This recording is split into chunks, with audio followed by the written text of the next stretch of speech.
Assalamualaikum warahmatullahi wabarakatuh. Warahmatullahi wabarakatuh. Ya, terima kasih. Apa kabar anak-anakku semua? Kalian dalam kondisi sehat hari ini? Alhamdulillah. Alhamdulillah, Ibu. Alhamdulillah ya, hari ini kita masih diberi kesehatan ya, yang luar biasa dan patut kita syukuri. Sebelum memulai pelajaran hari ini, Ibu minta tolong ketua kelasnya untuk pimpin doa dulu. Ya, silakan Nak Fajar dipimpin doanya. Ya Bu.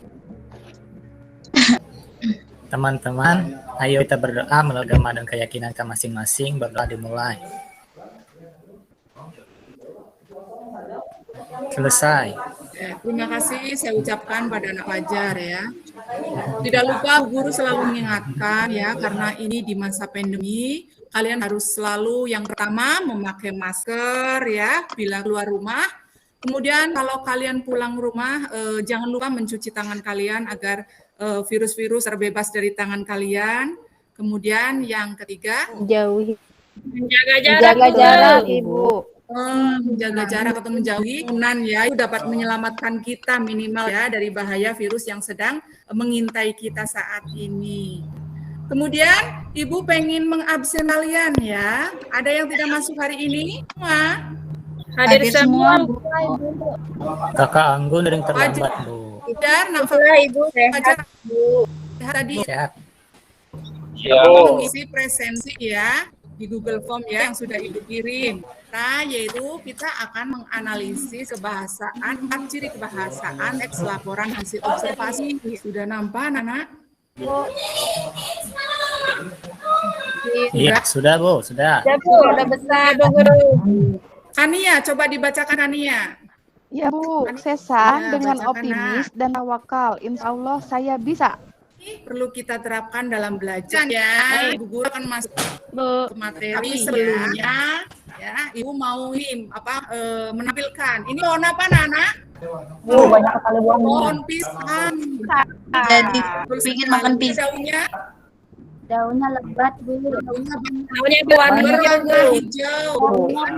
Ya, teks laporan hasil observasi. Kita harus tahu bahwa teks laporan hasil observasi ditulis berdasarkan fakta dari pengamatan kita, seperti tadi kalian mengamati pohon pisang ini ya. Pertemuan yang kemarin itu kita belajar tentang struktur ya, struktur teks laporan observasi. Jangan lupa di dalam pernyataan umum itu terdapat kalimat apa? Definisi ya.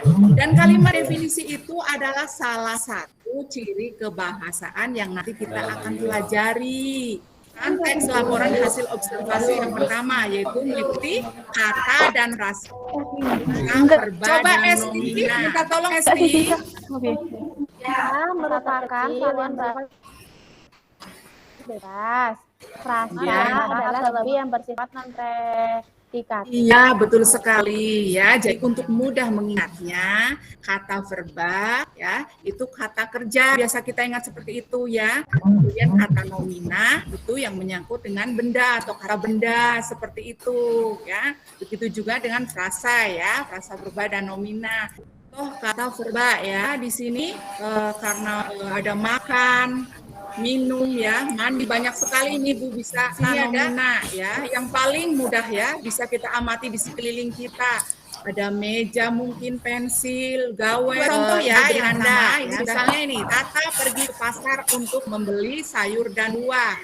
Ya, frasa verba ini saya tandai pergi ke pasar. Kalimat yang kedua Ibu minta tolong dibacakan Fajar. Iya Bu. Coba. Reni tidak menoleh saat dipanggil temannya. Iya, coba sebutkan frasanya gimana sih? Sholat Bu. Fitri, coba Fit, bacakan Fit. Itu frasa nomina. Aku mendapat gadis mungil itu gambaran anak gadisku waktu kecil. Frasa nominanya yaitu gadis ya Bu gadis Guru. mungil ya, betul sekali ya. Yang kedua yaitu afiksasi. Ada yang tahu afiksasi? Afiksasar misalnya mampu mendapatkan imbuhan ke an ya, menjadi kemampuan. Kemampuan. Nah, ciri kebahasaan yang ketiga itu ada kalimat definisi dan kalimat deskripsi ya pada teks laporan hasil observasi. Kalimat definisi ini terdapat pada struktur bagian pernyataan umum, bagian awal. Itu ada kalimat definisinya. Ada bagian definisi bagian atau objek yang dilaporkan ya.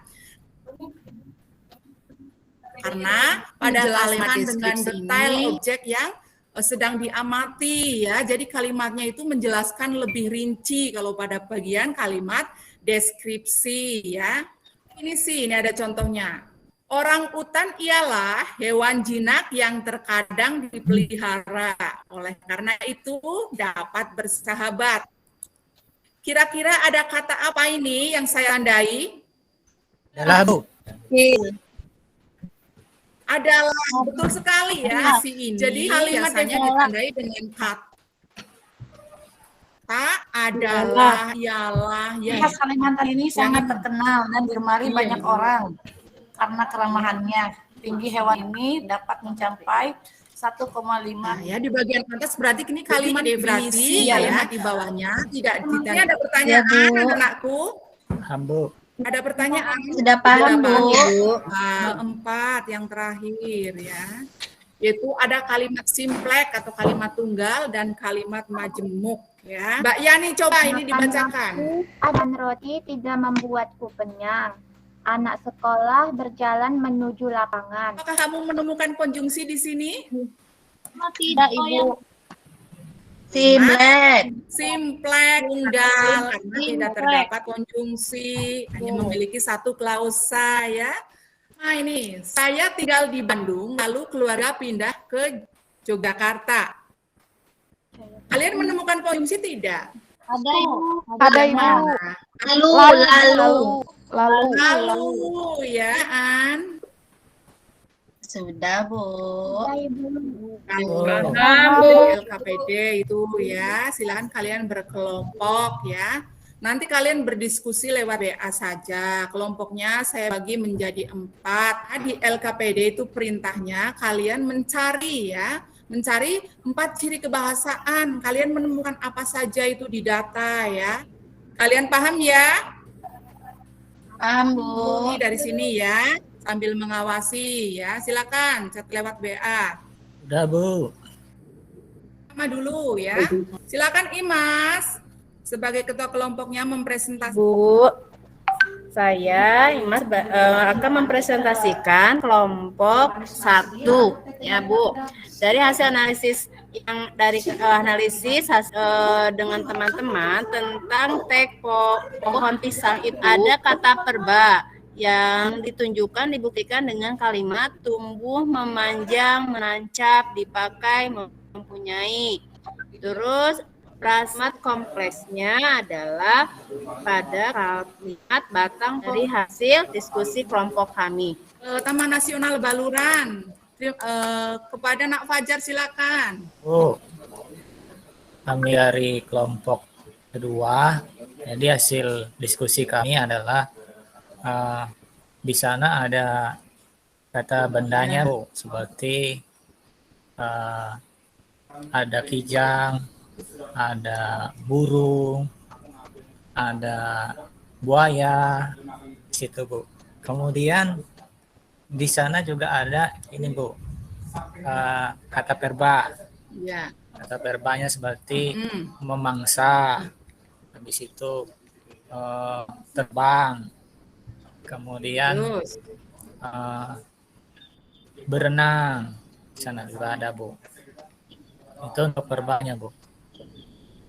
Kemudian ada imbuhannya juga, memakan, habis itu imbuhan habis itu kemudian menanam, dan seterusnya, Bu. Itu kalau dari kami, Bu.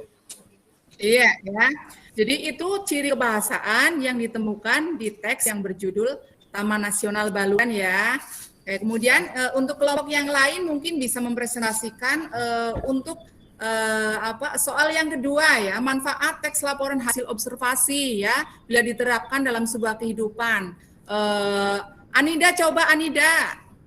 Ayo nak, presentasikan nak. Juga saya dari kelompok 3 akan mempresentasikan jawaban soal nomor 2 ya Bu ya, yaitu manfaat tes laporan hasil observasi bila diterapkan dalam kehidupan, yaitu 1.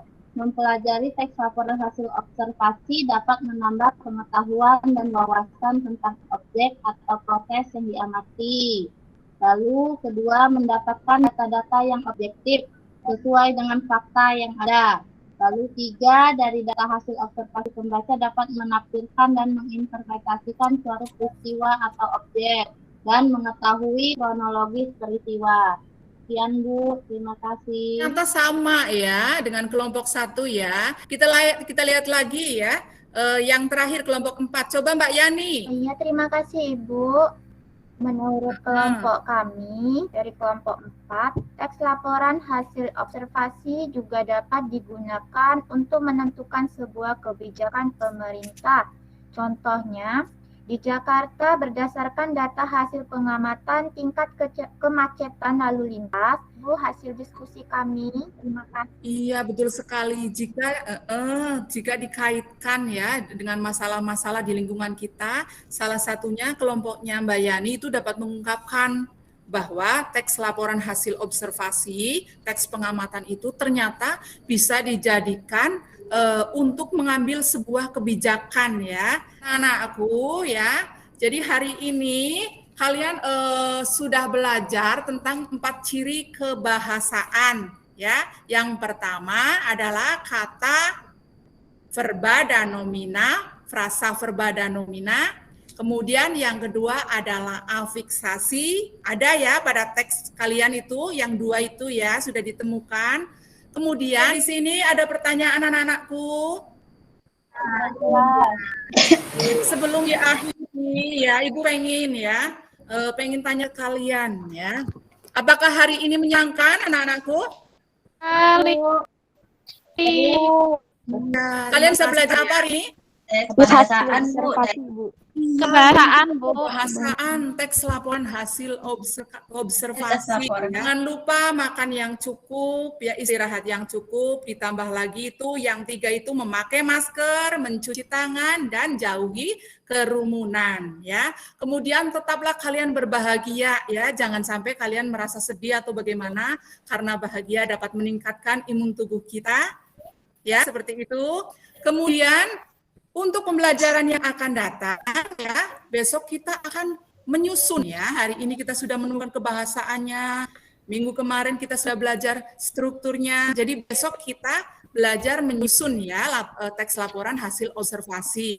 Silakan kalian bisa belajar di buku atau cari-cari di internet ya, supaya kalian ada persiapan untuk pertemuan kita yang akan datang. Begitu anak-anak ya.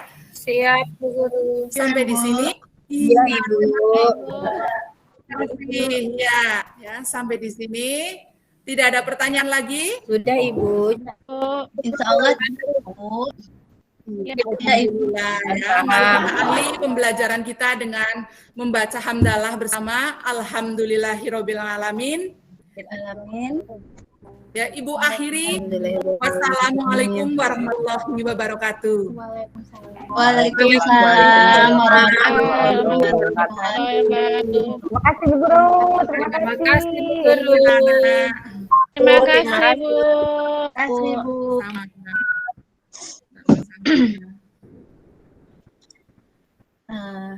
Baiklah Bapak Ibu, langsung saja ya. Saya akan menampilkan peer teaching untuk hari ini. Assalamualaikum warahmatullahi wabarakatuh. Waalaikumsalam.